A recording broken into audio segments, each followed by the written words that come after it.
नमस्कार, स्वागत है आपका। आप देख रहे हैं बिजनेस आज तक। आपके साथ मैं हूं मलिका मल्होत्रा। बिजनेस आज तक में कारोबार जगत की हर छोटी बड़ी खबर से हम आपको रूबरू कराएंगे। बुलेटिन की शुरुआत करते हैं टॉप 10 न्यूज से।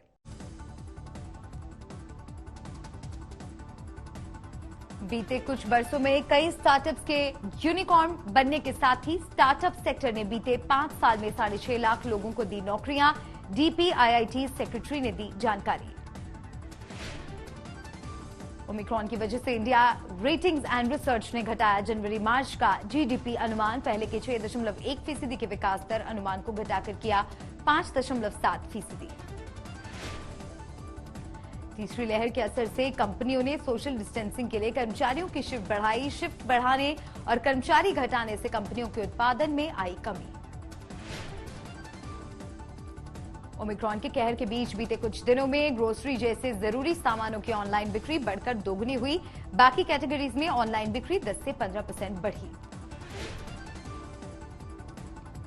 म्यूचुअल फंड की वैधानिक चेतावनी की औपचारिकता के लिए तेज आवाज में बताने पर लग सकती है रोक। वाणिज्य मंत्री पीयूष गोयल ने कहा, सामान्य भाषा में होनी चाहिए वैधानिक चेतावनी। टाटा मेडिकल एंड डायग्नोस्टिक्स की ओमिक्रॉन टेस्टिंग किट को सरकार से मंजूरी मिली। कंपनी का कहना है कि यह किट 12 जनवरी से कमर्शियल यूज के लिए उपलब्ध हो जाएगी। ओलंपिक खेल में स्वर्ण पदक जीतने वाले नीरज चोपड़ा बने कारोबारी। स्टार्टअप कंपनी वन इंप्रेशन में किया निवेश। निवेश की कई रकम का नहीं किया खुलासा। 2021 में भारत में ई व्हीकल्स की मांग बढ़कर दोगुनी हुई। इस साल इलेक्ट्रिक वाहनों की बिक्री बढ़कर 10 लाख होने का अनुमान। CNG कारों के ग्राहकों को जल्द मिलेंगे नए विकल्प। 19 जनवरी को लॉन्च होगी टाटा की टिएगो। मारुति सुजुकी की CNG सिलेरियो के आने की भी आहट तेज। जनरल मोटर्स के 90 साल के दबदबे को खत्म करने के बाद टेस्ला से टकराएगी टोयोटा। टेस्ला को चुनौती देने के लिए टोयोटा और फॉक्सवैगन इलेक्ट्रिक कारों के लिए खर्च करेंगे लाखों करोड़ की रकम। देश में कोरोना काल के दौरान छोटे और मझोले उद्योगों को मिले सरकारी राहत पैकेज ने संजीवनी प्रदान की है। ये दावा किया है SBI रिसर्च ने, जिसकी रिपोर्ट में ये कहा गया है कि क्रेडिट गारंटी स्कीम के बूते कोरोना की दोनों लहरों के दौरान 13.5 लाख MSMEs पर ताला लगने से बच गया।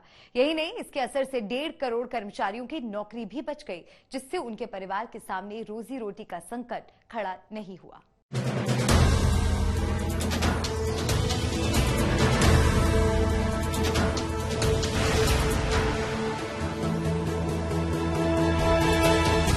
छोटे मझोले उद्योगों के लिए कोरोना काल बेहद बुरा दौर साबित हुआ है, लेकिन सरकार ने MSME सेक्टर के लिए कोरोना काल में दिल खोलकर राहतों का ऐलान कर दिया। SBI रिसर्च की एक रिपोर्ट में दावा किया गया है कि इन पैकेजों के असर से MSME सेक्टर को सरकार ने बड़ी राहत दी है। SBI रिसर्च के मुताबिक आत्मनिर्भर भारत पैकेज के तहत जारी गारंटी कर्ज योजना ने लाखों छोटे मझोले उद्योगों को डूबने से बचा लिया है। आपात गारंटी कर्ज योजना यानी ECLGS ने 13.5 लाख MSME को महामारी में बंद होने से बचाया है। इसके साथ ही 1.5 करोड़ लोगों को ECLGS की मदद से बेरोजगार होने से भी बचाया गया है। SBI रिसर्च के मुताबिक कोविड-19 की पहली लहर के दौरान अलग अलग कारोबार को वित्तीय मदद के लिए 4.5 लाख करोड़ की गारंटी कर्ज योजना शुरू की गई थी। इसमें बांटे गए कुल कर्ज में से 93.7% रकम MSME को दी गई। इस कर्ज ने 13.5 लाख MSME को दिवालिया होने से बचाने के साथ बैंकों के 1.8 लाख करोड़ रुपए के कर्ज को भी डूबने से बचा लिया। ये रकम MSME के कुल बकाया कर्ज का करीब 14% है। इसके असर से बची 1.5 करोड़ नौकरियों की वजह से 6 करोड़ लोगों की गुजर बसर पर असर नहीं पड़ा है। SBI रिसर्च ने अपनी रिपोर्ट में दावा किया है कि गारंटी योजना के तहत कर्ज लेने वाली 55% MSME ने कारोबार में सुधार किया है। सबसे ज्यादा फायदा गुजरात के उद्योगों ने उठाया, जिसके बाद महाराष्ट्र, तमिलनाडु और उत्तर प्रदेश का नंबर आता है। योजना के तहत मिले कर्ज की 100% रकम पर सरकार गारंटी देती है और इसके लिए 41,600 करोड़ रुपए का फंड बनाया गया है। हालांकि रिपोर्ट में यह भी दावा किया गया है कि MSME को गारंटी समेत सस्ता कर्ज उपलब्ध कराने के बावजूद कारोबारियों के बीच ये योजना ज्यादा पसंदीदा नहीं है। दरअसल कारोबार जगत में ज्यादातर कोलेट्रल वाली कर्ज योजना पसंद की जाती है। इस योजना के तहत कर्ज लेने वाली 25% MSME ही अपने कारोबार में सुधार कर पाती है। लेकिन इस योजना से एमएसएमई की सभी समस्याओं का समाधान नहीं हुआ है। खासकर दिल्ली के कारोबारी तो नजदीकी राज्यों में लचीले नियमों की वजह से कारोबार करने में खुद को बेहद लाचार महसूस कर रहे हैं। उनकी मांग है कि देश में कारोबार के नियमों में अंतर नहीं होना चाहिए, यानी रियायतों, सुविधाओं और सहूलियतों में सभी को बराबर मौका मिलना चाहिए। वेजेज और एनसीआर और दूसरे एरिया से डबल है। दिल्ली में पोल्यूशन नॉर्म बहुत ज्यादा सख्त हैं।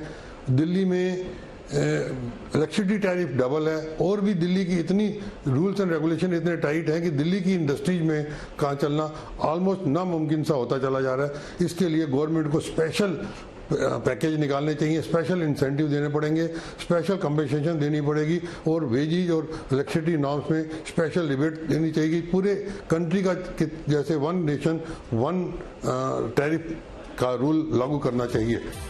यानी सरकार अगर हर एक राज्य में समान नियम कानून बनाएगी तो एमएसएमई के लिए कारोबार करना आसान हो जाएगा। रिपोर्ट में एसबीआई रिसर्च के अर्थशास्त्रियों ने सुझाव दिया है कि 2 करोड़ सालाना टर्नओवर वाले सभी उद्योगों को गारंटी कर्ज योजना में शामिल किया जाना चाहिए। योजना के तहत अभी तक 90% एमएसएमई ने ही कर्ज लिया है। ब्यूरो रिपोर्ट, आज तक।